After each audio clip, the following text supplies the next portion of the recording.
جانتا ہوں، آپ بھی جانتے ہیں کہ کئی کینڈیڈیٹ کھڑے ہو جاتے ہیں جن کو جیتنا نہیں ہوتا بلکہ ووٹ تقسیم کرا کر جس کو آپ ہرانا چاہتے ہیں اس کو جتانا ان کا مقصد ہوتا ہے۔ جو کینڈیڈیٹ نفرت پھیلانے والا کینڈیڈیٹ ہو، اس پارٹی سے اس کا تعلق ہو، وہ سماج کو بانٹ رہا ہو، اس کو روکیے۔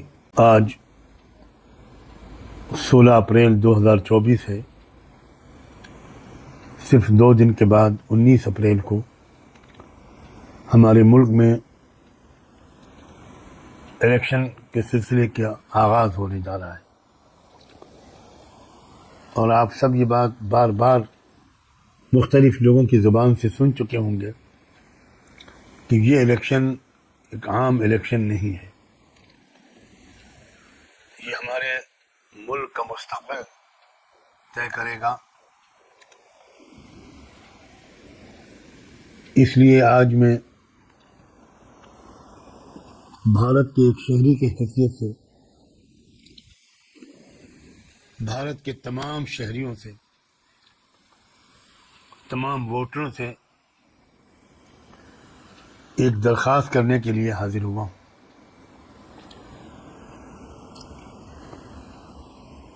آپ کا ایک ووٹ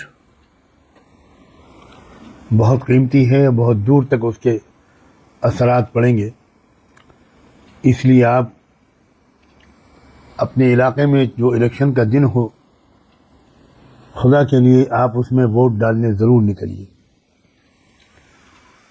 میں تو یہ گزارش کرتا ہوں ہر محلے کے لوگ اپنے محلے میں کچھ ایکٹیوسٹ لوگوں کی ایک کمیٹی بنا دیں، ایک گروپ بنا دیں، اور ہر گروپ کو کچھ گھر دے دیں کہ آپ کی ذمہ داری ہے کہ ان گھروں میں جا کر ایک ایک ووٹر کو آپ پوری عزت کے ساتھ نکال کر لائیں اور بوتھ تک پہنچائیں، اس کا ووٹ ڈلوائیں اور پھر اس کو اس کے گھر پہنچائیں۔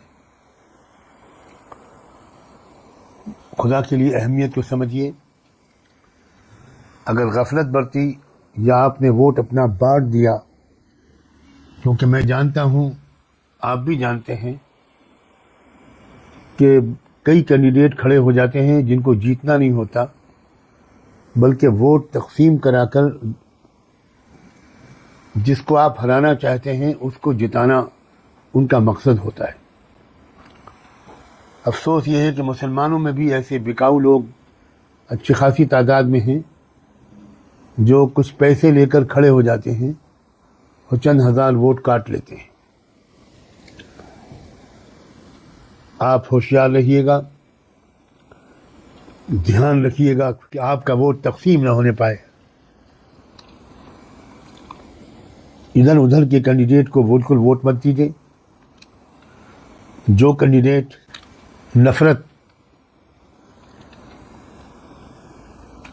پھیلانے والا کینڈیڈیٹ ہو، اس پارٹی سے اس کا تعلق ہو، وہ سماج کو بانٹ رہا ہو، اس کو روکیے، اور اس کے سامنے جو کینڈیڈیٹ اس پوزیشن میں ہو کہ وہ اس کو ہرا سکتا ہو، اور یہ بات کسی سے ڈھکی چھپی نہیں رہتی، صرف اسی کو ووٹ ڈالیے، چاہے پرسنلی آپ اس امیدوار کو، کینڈیڈیٹ کو پسند نہ کرتے ہو۔ اس وقت صورتحال ایسی ہو گئی ہے کہ اپنی پسند اور ناپسند سے زیادہ ہمیں اور آپ کو دیکھنا چاہیے کہ ملک میں کس کا بھلا ہے۔ میں یہ بھی درخواست کرتا ہوں کہ میری یہ اپیل جو لوگ بھی سنیں اس کو زیادہ سے زیادہ دور تک پہنچائیں، پھیلائیں، تاکہ پورے دیش میں یہ پھیلے اور لوگ زیادہ سے زیادہ تعداد میں ووٹ ڈالیں، بلکہ 100% ووٹ ڈالنے کے لیے نکلیں۔ میں یہ سب کچھ صرف اپنے وطن کی محبت میں کہہ رہا ہوں۔ آپ سب کا بہت بہت شکریہ۔